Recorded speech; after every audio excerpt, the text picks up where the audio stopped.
Hello guys, welcome to my YouTube channel fun point MMD.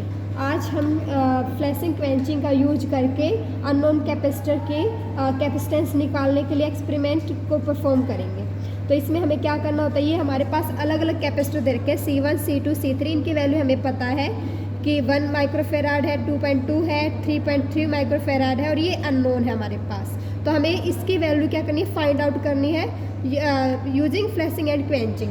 तो ये हमारे पास neon lamp दे रखे हैं। नियॉन लैंप ही क्यों यूज किया, क्योंकि है ना, इसकी क्या होती है, हाई कंडक्टिविटी होती है और लो प्रेशर पे हमारी क्या होती है, नियॉन गैस होती है और स्टेबल होती है।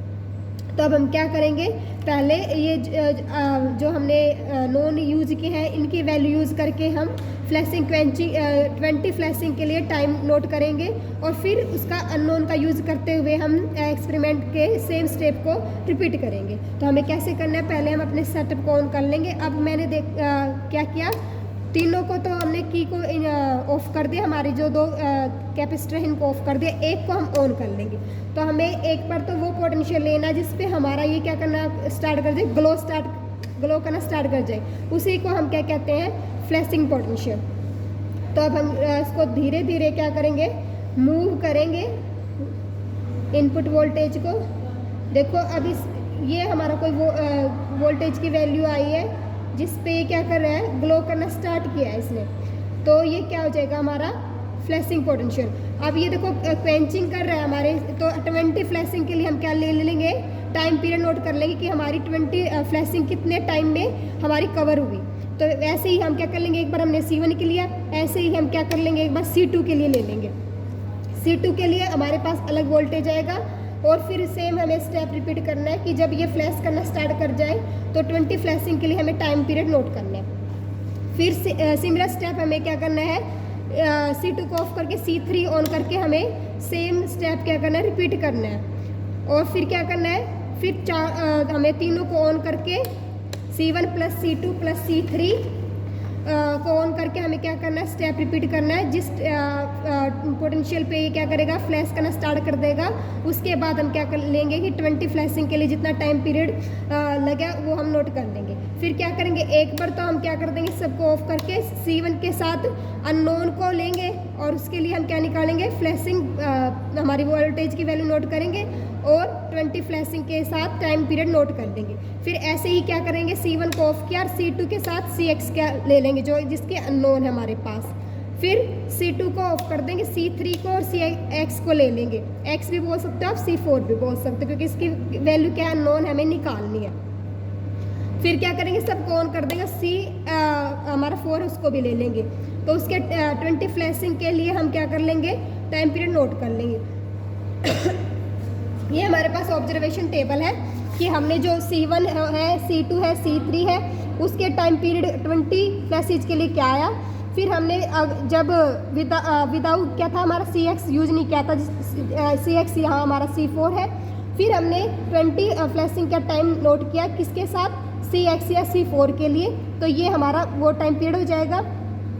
फिर क्या हो जाएगा, जो हमारा पोटेंशियल आया था विद टाइम T, किस टाइम पे आया था, फ्लैशिंग एंड क्वेंचिंग, ये आप स्किप भी कर सकते हो। यहाँ तक हमने टेबल बनानी है। एक तो हमारा सिर्फ नॉन के साथ हमारी विदाउट CX के साथ टाइम पीरियड नोट करना है, एक विद CX के साथ टाइम पीरियड नोट करना है। और 20 फ्लैशिंग के लिए निकालना है, तो हम 20 फ्लैशिंग के लिए निकाल लेंगे। फिर हम ग्राफ ड्रॉ करेंगे। तो हम इधर हम जो X एक्सिस पे हम क्या लेंगे, कैपेसिटेंस लेंगे या कैपेसिटी लेंगे, और से जो हमारा Y एक्सिस पे है उस पर हम फ्लैशिंग क्वेंचिंग का टाइम लेंगे। और हमारे पास 2 लाइन आएंगी, पैरेलल लाइन, और उसके अंदर जो 2 पॉइंट हैं वो क्या होंगे, हम 2 पॉइंट ड्रॉ कर लेंगे, जैसे AB या CD ले लीजिए या CD या EF ले लीजिए, जो हमारे क्या होगा, सेम टाइम पीरियड पे होगा। तो उसका यूज करके हम क्या निकाल लेंगे, अननोन कैपेसिटेंस निकाल लेंगे। AB को कैसे करेंगे, B का पॉइंट पे कैपेसिटेंस माइनस A पॉइंट पे कैपेसिटेंस, उनका हम क्या निकाल लेंगे, डिफरेंस निकालेंगे। ऐसे CD से निकालेंगे तो क्या निकाल लेंगे, D पॉइंट पे कैपेसिटेंस माइनस C पॉइंट पे कैपेसिटेंस। तो ऐसे हमारी क्या आ जाएगी, अननोन कैपेसिटेंस वैल्यू आ जाएगी। तो मैं आपको रीडिंग भी दिखा देती हूँ। जैसे हमें पहले क्या करना, डायग्राम बनाना है अपनी प्रैक्टिकल में, एम अपैरेटस डायग्राम। देन हम क्या करेंगे, ऐसे ऑब्जर्वेशन टेबल बनानी है कि C1 के कॉरस्पॉन्डिंग C1 C2 C3 की वैल्यू तो हमें पता ही थी, C4 की वैल्यू हमारे पास अननोन थी, उसकी वैल्यू फाइंड आउट करने के लिए हमने सारा प्रोसीजर किया है ये। तो ये हमारे फ्लैशिंग एंड क्वेंचिंग टाइम आ गया है 20 फ्लैशिंग के लिए। ऐसे ही हमने C4 को यूज करके ले लिया। फिर हम क्या निकालेंगे, कैलकुलेशन करेंगे जैसे ग्राफ से ए बी और CD पॉइंट लेके। तो आप कोई भी 2 पॉइंट लेके कर सकते हो। अगर दोनों ही इन्वॉल्व करते हो तो आप मीन टाइम निकालोगे। परसेंटेज एरर कैसे निकालना है कि जो हम कैपेसिटेंस निकालेंगे, ये हमारा मल्टीमीटर है, मल्टीमीटर यूज करके हम यहाँ से कैपेसिटेंस निकाल सकते हैं। कैपेसिटेंस निकालेंगे, एक जो हमारी फॉर्मूले से आएगी, जो ग्राफ से निकाली है, एक यहाँ से आएगी, उसके थ्रू हम क्या निकाल सकते हैं, एरर निकाल सकते हैं। ये आज का हमारा फ्लैशिंग क्वेंचिंग का एक्सपेरिमेंट था। Thank you.